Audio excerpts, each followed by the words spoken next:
ജിലാനി തങ്ങളത്തെ ഒരു കുട്ടി പഠിച്ചിരുന്നു. ആ കുട്ടി മണ്ടനാണ്. മണ്ടൻ തന്നെ അങ്ങനത്തെ ഒരു മണ്ടല്ല എന്ന കിതാബ് കാണും. ഒന്നും പറഞ്ഞാൽ മനസ്സിലാവും. ജിലാനി തങ്ങൾ 13 ക്ലാസ്സാണ് ഒരു ദിവസം നടത്തുന്നത്. 13 ക്ലാസ് ജിലാനി തങ്ങൾ. അതിൻ്റെ ഇടയിൽ സമൂഹത്തിന് മുഴുവൻ പ്രശ്നങ്ങൾക്കും പരിഹാരത്തിന് ഓറന്നെയുള്ളത് 13 ക്ലാസ്. അപ്പൊ ആ കുട്ടിയുടെ പേര് ഉബയ്യ് എന്ന കിതാബിൽ കാണും. താദഫി ഇമാം ഖലായിദിൽ ഈ ചരിത്രം ഉദ്ധരിച്ചിട്ടുണ്ട്. എന്നിട്ട് ആ കുട്ടി മണ്ടന. അതുകൊണ്ട് തന്നെ കുട്ടിയാൾക്ക് കൂട്ടുകാരായി, ഞങ്ങളെ ഭാഷയിൽ പറഞ്ഞ ശരീക്കന്മാരായി ആരുമില്ല. കാരണം മണ്ടക്കുട്ടിയാൾക്ക് ഓതി കൊടുക്കുമ്പോ ആ മണ്ടത്തരത്തിനനുസരിച്ച് ആഴത്തിലേക്ക് ഇറങ്ങാൻ പറ്റാതെ ആ മണ്ടത്തരത്തിനനുസരിച്ച് ഓതി കൊടുക്കണ്ടേ. സാധാരണ ഉസ്താദ്മാർ ക്ലാസ് എടുക്കല് ഇവർക്കൊക്കെ അറിയും. ക്ലാസ് എടുക്കേണ്ടത് എന്താന്ന് വെച്ചാല് അമിത ബുദ്ധി, മിതബുദ്ധി, മന്ദബുദ്ധി, ഇങ്ങനെ 3 ബുദ്ധിയാണുള്ളത്. അതിൽ അമിത ബുദ്ധിയുള്ള ആൾക്ക് ക്ലാസ് എടുത്താൽ ബാക്കിയുള്ള കുട്ടികളൊക്കെ അവിടെ കിടന്ന് ഇങ്ങനെ ഓത്ത് നോക്കി ഇരിക്കണ്ടേ. എന്താ ഈ പറയണത്, ഇതിന്റെ പരിഭാഷ പിന്നെ പറയിക്കാരെന്നുള്ള കാത്തിരിക്കേണ്ടി വരും. അപ്പൊ അമിത ബുദ്ധിക്ക് ക്ലാസ് എടുക്കാൻ പറ്റില്ല. മന്ദബുദ്ധി ക്ലാസ് എടുത്താൽ മറ്റേ കുട്ടികളൊക്കെ അവിടെ നിന്ന് ഇറങ്ങിപ്പോവുകയും ചെയ്യും. എന്ത് ക്ലാസ്സാണ് ഇത്? എന്നാ ക്ലാസ് എടുക്കേണ്ടത് മിതബുദ്ധിക്കാണ്. എന്നാ അമിത ബുദ്ധിക്ക് കുറച്ചൊക്കെ ക്ഷമ കിട്ടിയാൽ അതിലിരിക്കും. മന്ദബുദ്ധി കുറഞ്ഞൊക്കെ അങ്ങനെ ചിന്തിക്കാനുള്ള ഒരുക്കത്തേക്ക് ഇങ്ങനെ ഓങ്ങും ചെയ്യും. അപ്പൊ അതിന്റെ ഇടയിൽ നിന്നിട്ടാണ് ക്ലാസ് എടുക്കേണ്ടത്. അങ്ങനെയാണ് ക്ലാസ് എടുക്കേണ്ടത്. അതുകൊണ്ട് തന്നെ ഈ കുട്ടിയുടെ ക്ലാസ്സിൽ ആരും പങ്കെടുക്കൂല. കാരണം എന്തുകൊണ്ട്? ഈ കുട്ടിക്ക് ഒത്തുകൊണ്ട് ക്ലാസ് എടുക്കാൻ കഴിയൂല. ആ കുട്ടിക്കിലേക്ക് ഇറങ്ങിയാലോ ആവശ്യമില്ലാതെ ആവർത്തനം 10 വട്ടം 15 വട്ടം ഒക്കെ ഇങ്ങനെ ആവർത്തിക്കുമ്പോൾ കുട്ടിയൊക്കെ നേരം കൊണ്ട് ചായ കുടിച്ച് പോരാ. അപ്പോൾ ഈ കുട്ടിക്ക് ശരീക്കന്മാരില്ല ഉദ്ദ എന്ന കിതാബ്, അമ്പലി മദഹബിലെ കിതാബ് ജീലാനി ഓതി കൊടുക്കുക. 10 വട്ടം 11 വട്ടം 12 വട്ടമൊക്കെ ഇങ്ങനെ ജീലാനി പാപ്പ ആവർത്തിക്കാണ്. അപ്പൊ ആ മനുഷ്യന് സ്വർഗം ആഗ്രഹിച്ചിട്ടല്ലേ ഇത് ചെയ്യുന്നത്? ഈ മന്ദബുദ്ധിക്ക് ഇങ്ങനെ ഓതി കൊടുത്തൊരു കാര്യം കിട്ടുമോ? അള്ളാന്റെ ദീൻ ഒരു കുട്ടിക്ക് പഠിപ്പിക്കാൻ നോക്കന്നെ കുറെ വട്ടം ആവർത്തിക്കാം. അതിനേക്കാണ് ആശ്ചര്യം എവിടെയെന്നറിയോ?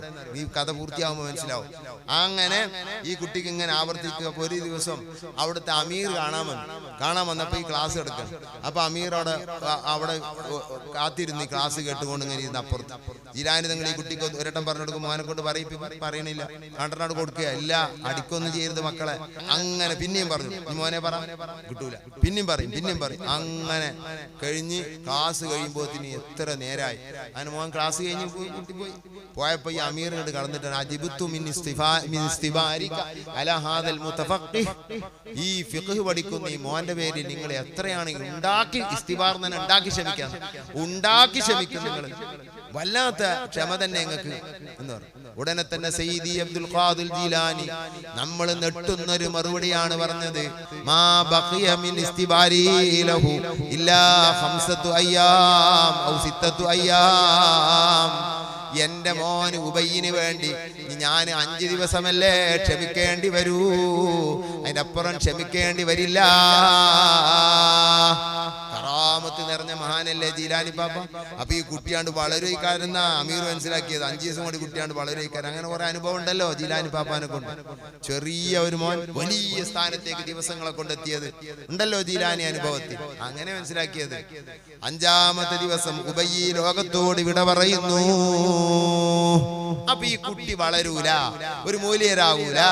ഈ കുട്ടി വരുന്ന 5ാമത്തെ ദിവസം മരിക്കാണ്. എന്നാലും ഇന്ന് കഷ്ടപ്പെട്ട് ഓതി കൊടുക്കും. ഇതാണ് അള്ളാഹ്ക്ക് വേണ്ടി ഓതി കൊടുക്കലും, അള്ളാഹ്ക്ക് വേണ്ടി ക്ലാസ് എടുക്കലും, അള്ളാഹ്ക്ക് വേണ്ടി ദർസ് എടുക്കലും, അള്ളാഹ്ക്ക് വേണ്ടി മദ്രസ എടുക്കലും, അള്ളാഹ്ക്ക് വേണ്ടി വാങ്ങലൊക്കെ. എങ്ങനെ ഉപകാരം ഉണ്ടാവൂല എന്നല്ല, എനിക്ക് അള്ളാഹിന്റെ ഒന്ന് കൂലി കിട്ടണം. ഇതാ ഈ കുട്ടിക്ക് ഓതി കൊടുത്താൽ കൂലിട്ടു. 10 ആവർത്തിച്ച കൂലിട്ടു. നല്ല ബുദ്ധിയുള്ള കുട്ടിയെ ഓതി കൊടുത്താളാ അതുപോലെ തന്നെ.